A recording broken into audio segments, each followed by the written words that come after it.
Welcome to Talks at GS, and I'm pleased to introduce our guest today, Paul Tudor Jones. Dare say, a good friend of mine. We've worked together for a number of years on various matters. I'm sure that will come up. Paul was born and raised in Memphis, Tennessee, so the accent is, which has worked very, very well for him, is not a put-on. Still here. Not a put-on.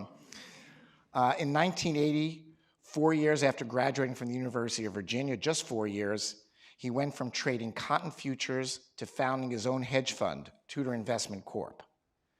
In 1988, he founded the Robin Hood Foundation, a nonprofit dedicated to alleviating poverty in New York City. And in 2013, he co-founded Just Capital, a nonprofit dedicated to building a marketplace that better reflects the priorities of the American people. Now, that is some sketchy thing, and there's a lot to fill in between. And so let's start. And I think the first thing I just want to ask, and just for the benefit of the people here and a lot of young people who are in the early stages of their career, you get out of school, you trade cotton. I think, did you work for a firm at all? I went to work for E.F. Hutton. E.F. Hutton, that sounds so conventional. Yes. No one here gets the joke, right? Yes, that's right. There was this great commercial when E.F. Hutton talks, and then it'd be like a flash mob. Yeah. Everybody listens. Yeah, it's like Superman changing in a phone booth. Yeah. What's that? Yeah. Phone booth. So you go on the floor, cotton futures, very rough and tumble. You go, you do well, you start. Tell me, how did you become who you are? Well, it's funny. I got to be a trader probably because when I was really, really young, I was a game fanatic. I played every single game that there was: Monopoly, Life, Parcheesi, poker. I used to play hours of solitaire. I just loved playing games. And so... You're very competitive in solitaire? Everything. Well... Oh gosh, there's a lot of things I can say, but I won't. Thank God, I see the head of my investor relations here is going, be calm. Remember, there's a lot. This is a public venue.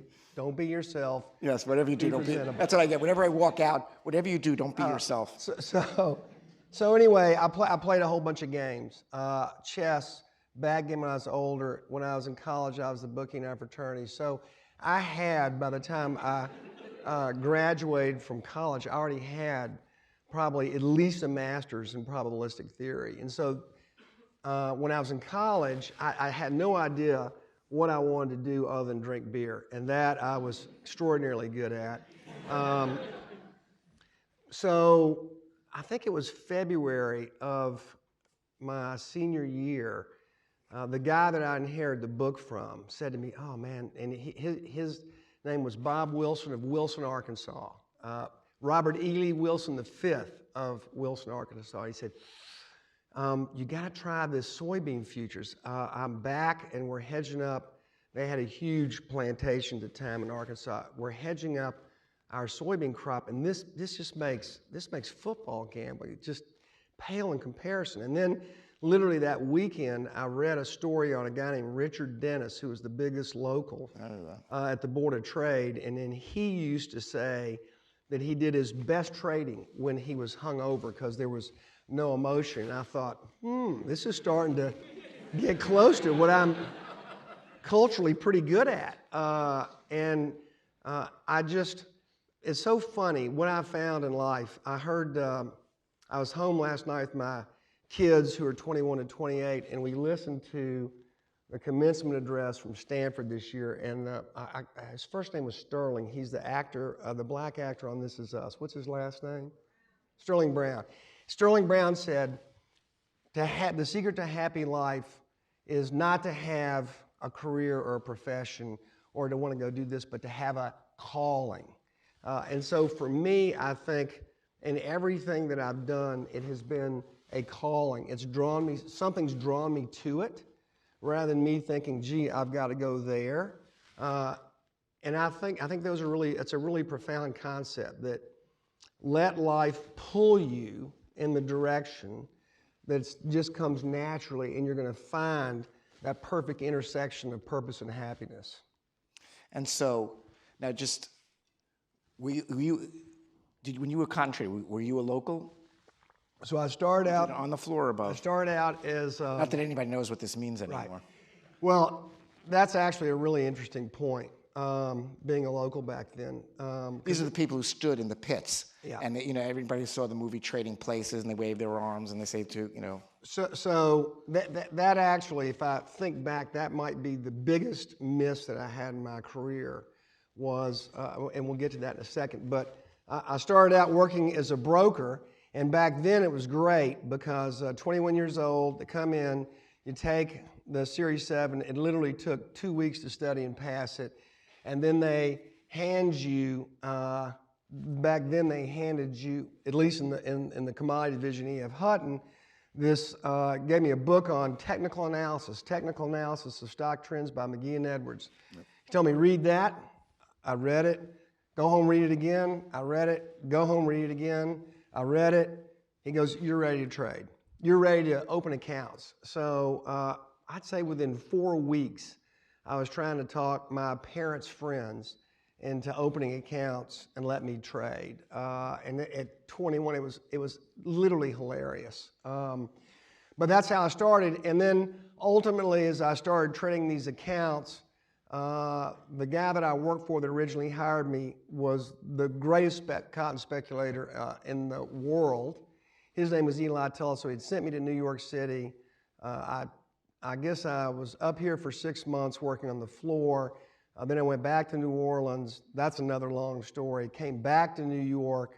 And during that period of time, I enjoyed so much the interaction with all my customers. I've always been, I think, a sociable person, so I enjoyed that so much. That we were making money and talking to them all the time, but then after a while I realized I could do so much better if I just traded for myself, because the commissions back then were, and this is going to make you really excited, were $90 a contract. Can you imagine that? Yeah. And what is it now? You could trade $40,000 for $90 today. Yes, exactly. So it was $90 a contract, and I realized I could go trade for myself and clear. I think even then, clearing was still 30 or 40 cents a contract, and just do. And I started doing that for myself, and I did really. So you were successful from the start? Pretty much. I had 2 phenomenal learning periods where I lost everything. Like I had $10,000 and went down to zero, and then I made back like $20,000 and then went down to zero. And I remember. Are you just using these low numbers so we can understand? No. This is when you're 22 years of age and it's 1978 or 9. That's just, a gargantuan amount of money. And I remember my father coming to me on the 3rd time and said, "You've got to get in something safe like real estate." Exactly. Lending. I said, "No, I'm going to stick with this." And the rest is history, but I guess the point was, it was so funny. I guess by 1980, I was doing pretty well. And in 1980, my father kept going, "You've got to do something respectable." So I applied to Harvard Business School and got in. And I was thinking, okay, I'm going to go up there, and what is this place going to teach me? I was probably making a couple of $1 million a year trading my own account, which was a fortune back then. And the weekend before I was supposed to go, I was loading up the U-Haul to drive to Boston and just said, this is crazy. They're not going to teach me anything about this, and this may disappear. And so I never went and continued trading. But I started my hedge fund. To get back to the point, the one thing about trading for yourself, I got so lonely. I really did. I was doing real well, but I was so lonely. And back then, the cotton exchange closed at 3. I'd go home I'd do all my charts and stuff, go home at 4:30, watch Star Trek, and that was kind of my life. It was not, it was financially fulfilling, but it was unfulfilling in every other way. So what about the intellectual satisfaction of talking to the other locals? Yeah, right. That was why that ended up being the greatest mass extinction in my lifetime. That would be my one biggest, if I had one regret, it was, there were probably 100,000 people like me, if you think about the 80s, that were floor traders The ecosystem was big. It was enormous, and it probably supported, I would say, something in the neighborhood of $5 to $10 billion in profits, even not evenly distributed, certainly not evenly distributed, but distributed over that ecosystem. And then along came electronic trading, and it was really interesting because there literally was a mass extinction of entire profession, and it happened so slowly and incrementally that no one ever saw it. And it was really kind of the precursor of what's happening today, in the sense that we took all those profits, which were being distributed in an egalitarian fashion, or certainly some kind of distributed fashion, and then we compressed them. And I would say there's probably 3 or 4 firms, 2 or 3, Renaissance would have been one of them, and D.E. Shaw. Those companies really took that entire profit structure, or that profit ecosystem, and then... Or the inefficiency that they were getting paid for, which was just a kind of an inefficiency and a burden on the market, just went into a different place. It only shifted. I wouldn't call it inefficiency. It's just the transactional nature of being a liquidity provider. It went from being distributed among 100,000 people to being distributed, say, among 1,000 people. And that was the power of the computer, right? And so we're obviously facing that daily today as the economy changes and morphs. And you're seeing that right now with this massive income stratification too, right? As the people who have the quant skills are able to do at scale what it used to took, tens, hundreds, thousands of humans to do. Well, you could see that, now you have Uber has displaced how many taxi drivers? Right. So the valuation of Uber, which, 50, 60, whatever you think it's worth, is valuation that attaches to how many venture capitalists versus how many hundreds of thousands of taxi drivers that don't have an income. Right. And so that's another form, that's just an example that repeats over and over. On the other hand, that ecosystem that used to be on Wall Street, and you might as well, put in the specialist system as well, they all found jobs. Thing. But did. They all found jobs.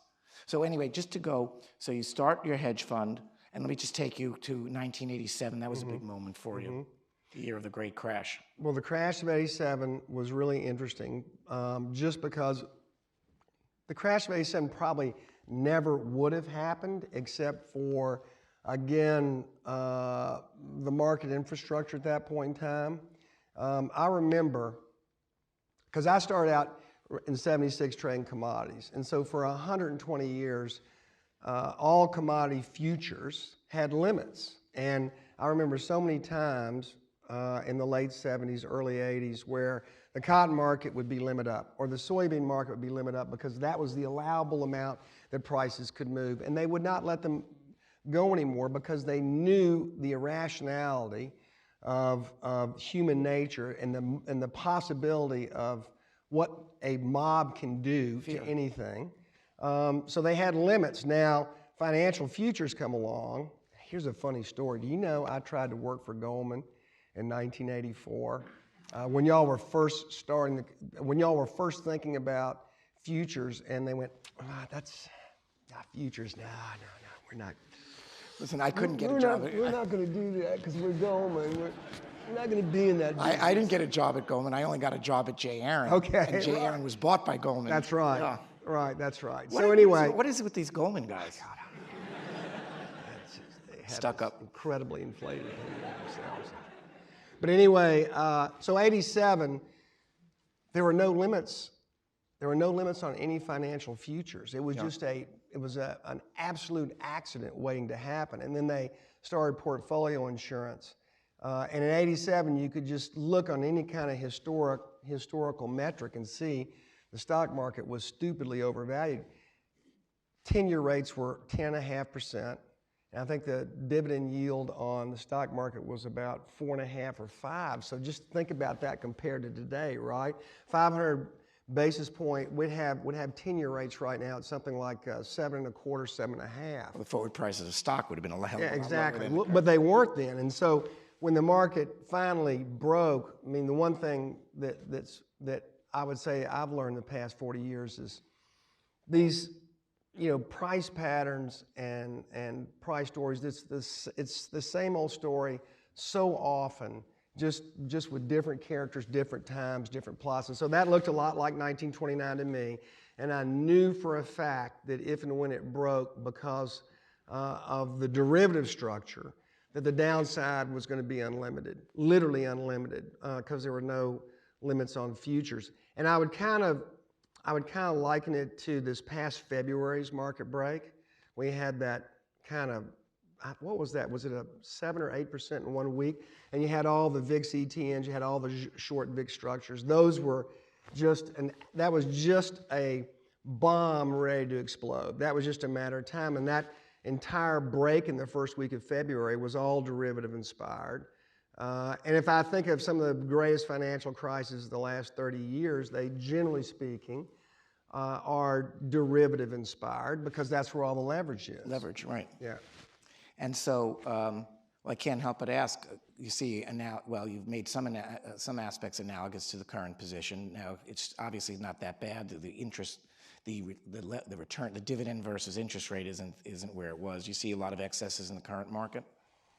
I would say that we have, I think right now, when you look at kind of any asset price, you have to be thinking that this is a highly dubious, sustainable price. And I say that for a couple of reasons.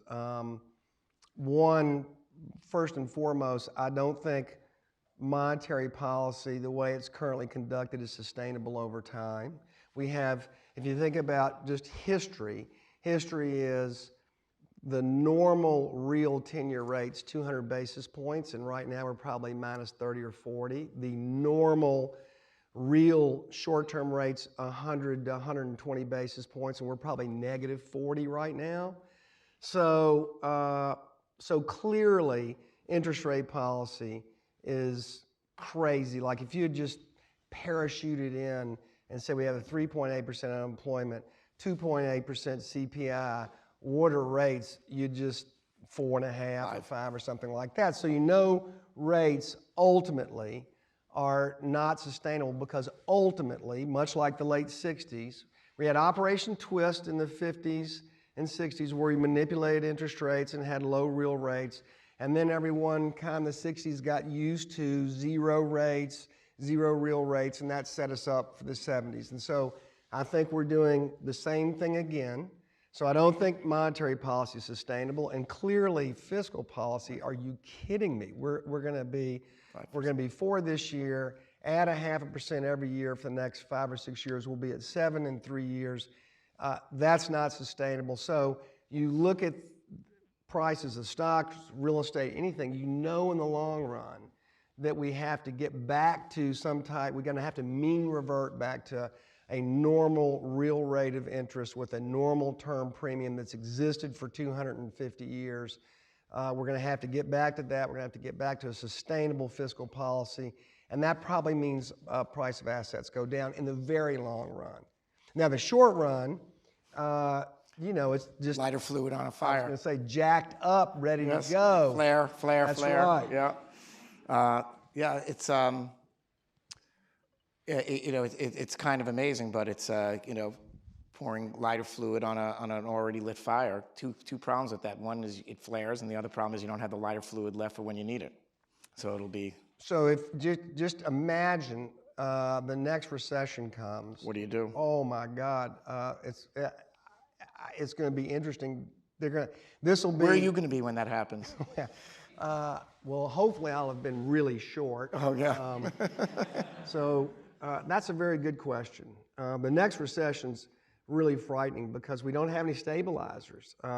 We'll have monetary policy, which will exhaust very quickly, but we don't have any fiscal stabilizers. In 2000, the last time we were at 3.8% unemployment, we had a 2.5% budget surplus. Yeah.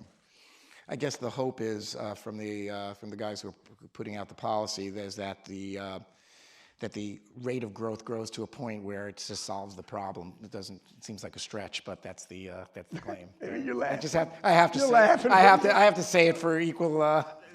You could have said that to me when Reagan was president. Yeah. But okay. So listen. So we go your career as a trader, but you have another career simultaneous for which I'd have to say you are very, very famous in a narrow place, but you've had a much bigger effect on people, I would say, in your other career, which is that of a philanthropist. And I'd say that that's a highfalutin expression, except you started being a philanthropist probably around the same time you started your firm, maybe even earlier. Could you take us through that stage? And I brought up to you that I remember at the time there was this novel idea that, who's the person who originated the I Have a Dream? Gene Lang. Gene Lang came up where he adopted a kindergarten class and he pledged to support those kids through college if they stuck to it. And then right after it, I heard about it. There's this young guy my age, where the heck was I, who also did it, and that was Paul Jones. So I remember I was at home in my apartment in my couch, and I think I was 32 or 33, and I saw the 60 Minutes piece on I Have a Dream. And again, that was a calling. I saw that and I went, I can do that. I can do that tomorrow. And I called Gene Lang the next day because I felt at that point in time that there was something really missing in my life. I grew up probably like your family. I think acts of kindness were, it's like brushing your teeth with my mother and father. So they were always that way. When I saw that 60 Minutes piece, it was very resonant with me. I called Gene Lang. I adopted this class, and I remember they had this meeting where everyone was going to get a borough. I think there were 5 of us, and I got late, and so they gave me Bed-Stuy, do or die. I'm from East New York, so I grew up there. It was all anyway. So that became a long-term love affair between me and Bed-Stuy, and I adopted this class, and wow, that was such an eye-opening experience because I had no skill, no sociological skills, no insights, no idea, no anything. All I had was. You're from Memphis, so crying out loud. Okay, so I'm gonna let What do you that know go. about Bedford-Stuyvesant? It's true, actually, particularly in Bed-Stuy. So anyway, I went there and. Boy, 3 years in, it was wild because all of a sudden we lost some kids to violence. We had a significant proportion of our. How many kids you start with? We had 86, and so I had no idea what I was doing. And I'd say 3 years in, it was really evident that I was way over my head, and our scores were not improving at school. We'd have report card night every quarter. And our scores never got any better. And one of the reasons we had an after-school program, but our after-school program was more around kind of touchy-feely. We'd play sports and stuff like that. I mean, literally had no idea whatsoever. And then we started having, I would say about 4 years in, we started having some young mothers in the program, and it was just really overwhelming. How many kids made it to college? I think we ended up getting 31 into college, and I think we ended up, which would be about 4 times the neighborhood rate. And then I think we ended up graduating about half of that class. And that was actually the crucible that was so important for me on my journey, because I learned there was a huge difference between effort and outcome. Because I'd put so much. Gosh, I think we were probably spending $4,000 or $5,000 per kid per year with nothing. When I say nothing to show for it, the metrics that you'd look for, right? The academic scores, grade matriculation, attendance, dropouts. We weren't improving on any of that because there was no focus and there was no delineation of what the mission was, and there was no understanding between us and the kids. We weren't providing them the support that they needed, and their environment, the background noise was so great that just being their friend and just giving them promises wasn't enough to overcome a really challenging environment they grew up in. So that was, I think the I Have a Dream experience was really informative for what we ended up doing in Robin Hood. Because it taught you to focus on outcomes and not Outcomes. just to appreciate the effort, but not to reward it. You have to reward the outcomes. It's not that it's irrelevant, but you really have to be so goal-oriented, and you have to have milestones along the way, and you have to hold yourself accountable. And all those things I learned really early on. But I loved the idea, and I loved the class, and I kept adopting classes all the way through until I'd say the mid-'90s. And then the mid-'90s were disappointing because all the classes in the after-school program that stayed with us were literally 90% girls. And so it was disappointing that the young boys could not keep up with the girls. Now, I've got a boy and 3 girls, and we all know the girls you're just finding out the eternal truth. that boys may be a little developmentally challenged, but it was still eye-opening, and that was when I actually shifted focus and said, okay, I'm spending all this money.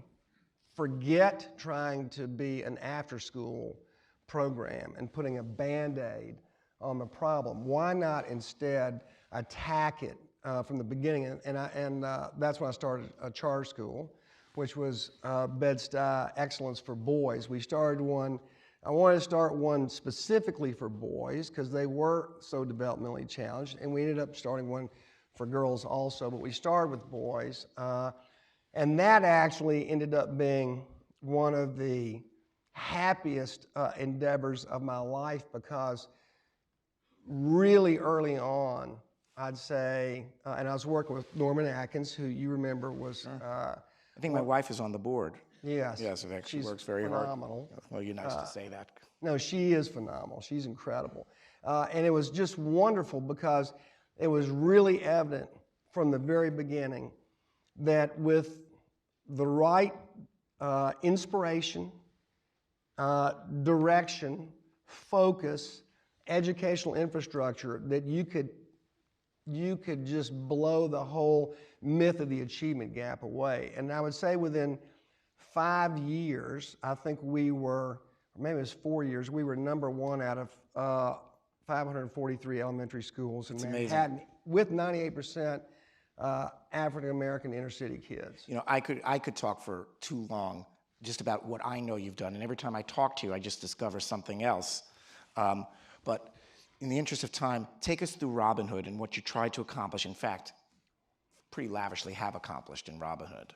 Well, I'd say Robin Hood in the early years was like Three Stooges without the pie fight. So it's a little over 30 years ago. Yeah, I would say in the beginning, it was just a couple of us making it up as we went. But again, the good thing is we were being informed by our failings along the way. And very quickly, we realized we're going to become outcome focused.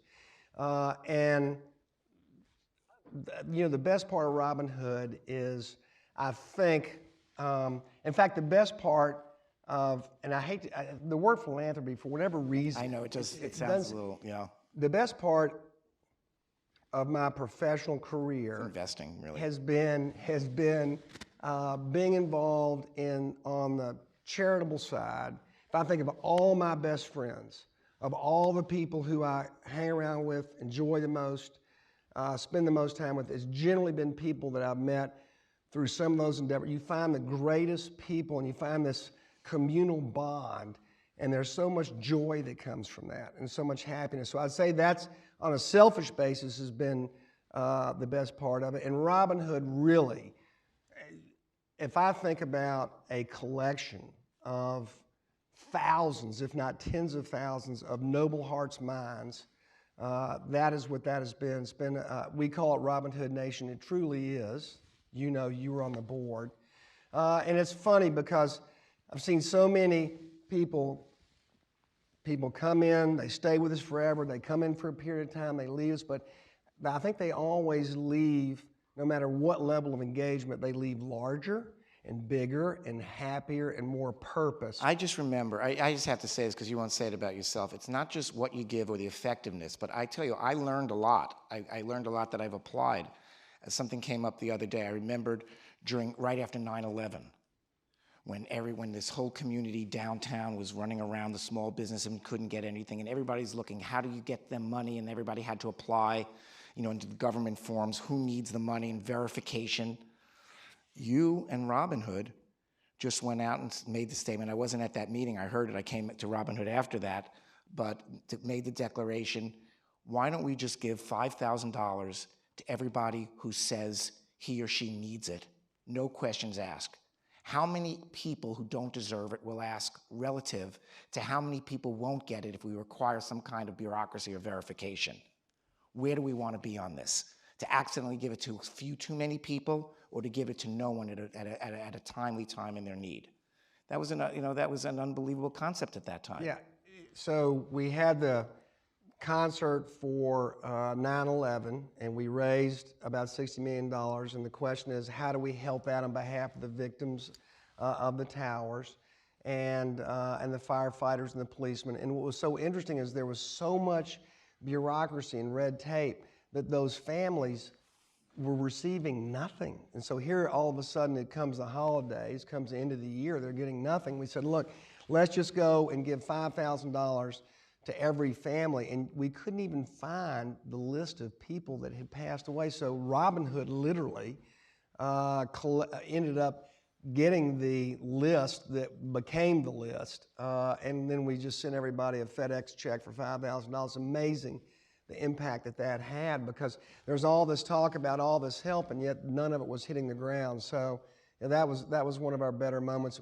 The other thing is, it's so funny, going back to the calling, so many of the initiatives that we've had at Robin Hood have been in response. It's almost like we were called to it. Back in the early 90s, when AIDS was such a huge problem, and the real problem with AIDS was that it was being spread by needles. And so I remember we had on our board, we had John F. Kennedy Jr. and Jan Winter, who was the editor of Rolling Stone. Then we had Ken Langone, and Druckenmiller, and we had this big argument over whether we should be funding the needle exchange in, I guess it was Williamsburg Park, because that's where all the addicts were. And so the left was going, we can't do this, we'll be attacked. And then Langone and Druckenmiller are going, it works. This is how we're going to stop. Right. So the right wingers wanted to support the drug, the instruments, it was hilarious. The enablers, right? But we've been involved in a bunch of those: teenage pregnancy, 9/11, Sandy relief. But that's the point. It wasn't just conventional. It wasn't just. I always thought it was like really. People use the term venture philanthropy or social investing, but you really brought a lot of novelty and insight that in the first instance I found jarring, and afterwards I thought this is the most sensible way to spend philanthropic dollars. Yeah, and I would say we're still doing that. In fact, I'd say that's the most important focus. We have a new executive director, Wes Moore. He's phenomenal. His that he's bringing all of us on board to is we've got to focus on social mobility, because right now your future level of income is pretty much determined, more so than it's ever been in the history of this country, by your parents' income. So social mobility probably is going to be our number one focus going forward. How do you break how do you break those chains that hold you back? It's amazing. Here we are, the land of the free, of equal opportunity, and yet we right now have literally the most rigid social constrictions and restrictions on our young people than they've ever faced in the history of this country. And it's embarrassing, frankly. Well, I could keep, by the way, just as a number, how much money has Robin Hood distributed for the... We're right at $3 billion. Nice round number. It's a good start. Yeah, see, we started out with $10,000 trading, and now we're up to $3 billion of philanthropic giving.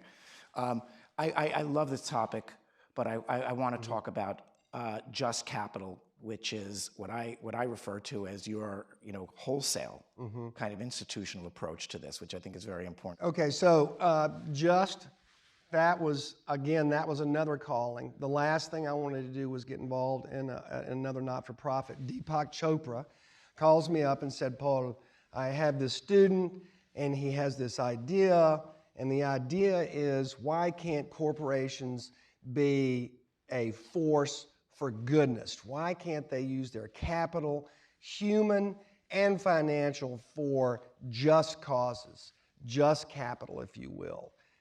And I thought, oh God, Deepak, please. And I thought, all right, well, let me think about it. I'll call you back. And then I went home, and I remember at Robin Hood we were trying so desperately to get a matching grant from New York City.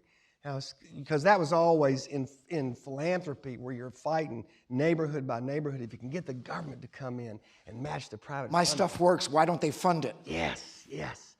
And then I started thinking, okay, so private philanthropy in the U.S. is $360 billion, and the federal government's $4 trillion, so that's 10 times the size.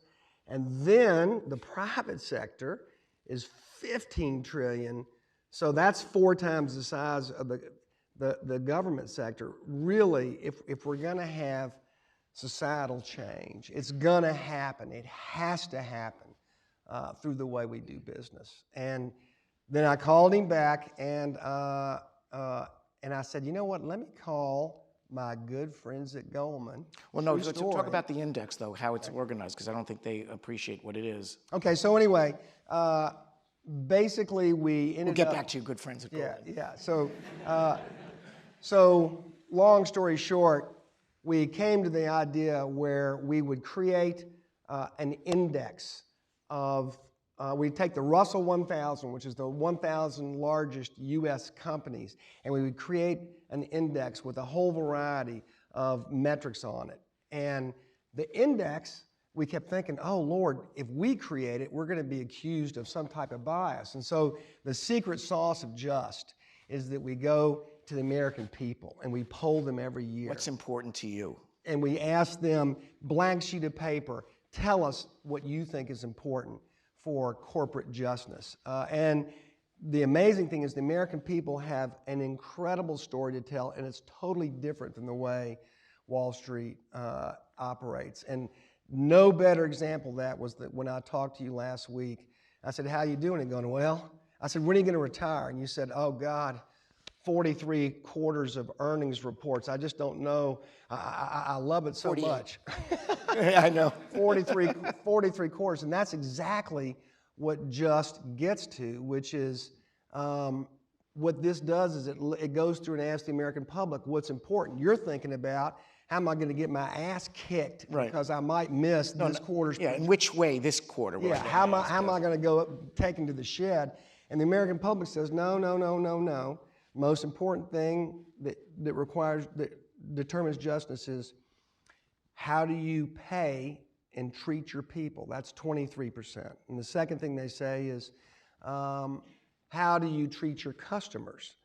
The third thing is, are your products, do you make quality products at a good cost, and are they socially beneficial? Fourth is, are your operations environmentally sustainable? Fifth is, are you helping out with local communities? Sixth is domestic job creation. Are you creating jobs that give people a financial sense of well-being? And finally, seventh, and it's in single digits, is how are you serving the interest of your shareholders and management? And that's wild when you think about it, because here's the American public that thinks shareholders getting profits clocks in at 7%, when we know the way Wall Street's managed is 85% of what we do. And you found a correlation between the best-ranked companies and financial success, and which is the amazing thing kind of is, convenient. So there's actually a fantastic story here, in that the top 50% of that Russell 1000 that is in this new ETF that we created called the JUST 500, and the symbol's JUST. They, on average, they pay better than the bottom 50%. They create 20% more jobs on average. They get fined anywhere from 70 to 90% less. They give 2.3 times more to charity.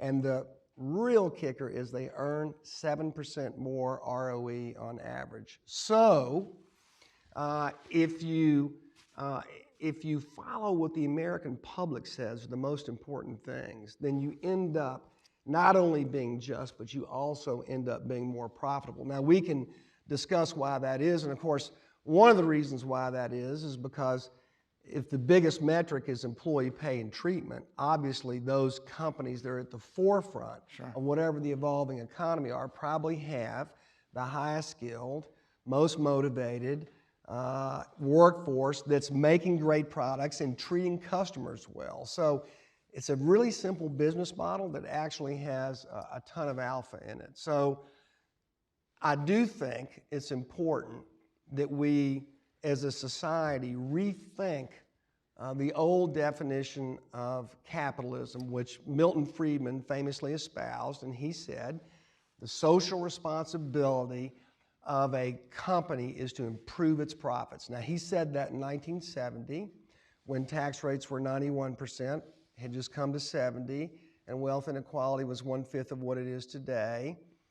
But actually, what he said, and it's so funny, the last movie I saw was, I went back and watched Wall Street, where Gordon Gekko famously said, greed is good, greed is what makes the country great, blah, blah, blah. And I think that was the rallying cry for years in my generation, right? That was probably the high watermark of greed when that movie came out. Well, you know, or the success of greed. So the interesting thing about 1985 is that since then, since that time, the bottom 90% of Americans owned 35% of the wealth then. Today, that bottom 90% owns 23% of the wealth, and that 12 has gone to the top 1/10 of 1%. Sure.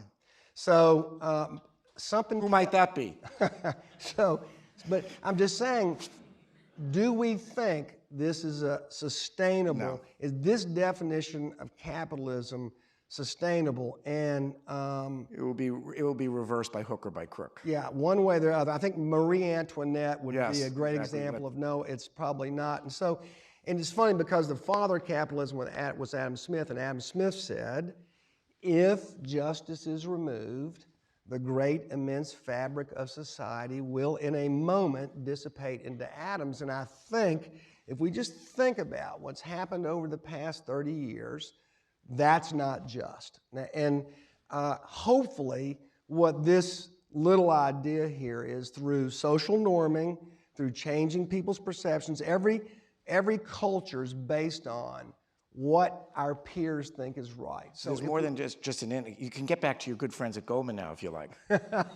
So anyway, so it was with Goldman's help that we started doing a lot of this research. And along the way, we realized this index, not only will we drive investor behavior, but we'll also drive consumer behavior, because we're going to have the Just 100, the top 100 companies, and they have a seal which they can affix their products for the year that they're in the top 10%. And so hopefully 5 years from now, Just will be ubiquitous. And when you go to buy a box of cornflakes, maybe there'll be one with the Just seal, and maybe there'll be one that won't, and hopefully you'll pick up this one. And it'll make management think about what is the sharing arrangement. And the point is, it can also be investable, so the people can also reward the company by giving more capital. More capital. And employees, I've got 4 kids in my 20s. Anybody can go to our website right now and look at the top 1,000 companies in America and see how they rank on metrics. Goldman, you'll be happy to know, is I think 65 out of 1,000. Oh my God, we're such strivers. That's terrible. So you'll be able to look and you'll be able to see how that company scores on a variety of metrics, and you can vote with your feet where you want to work. I want to work at a good place. Not only that, it's a reward because, again, it becomes easier for companies to raise capital, and people aren't. It's not an act of charity. These are actually better companies. In your Correct. View. That's terrific. Thank you very much, Paul. Thank you.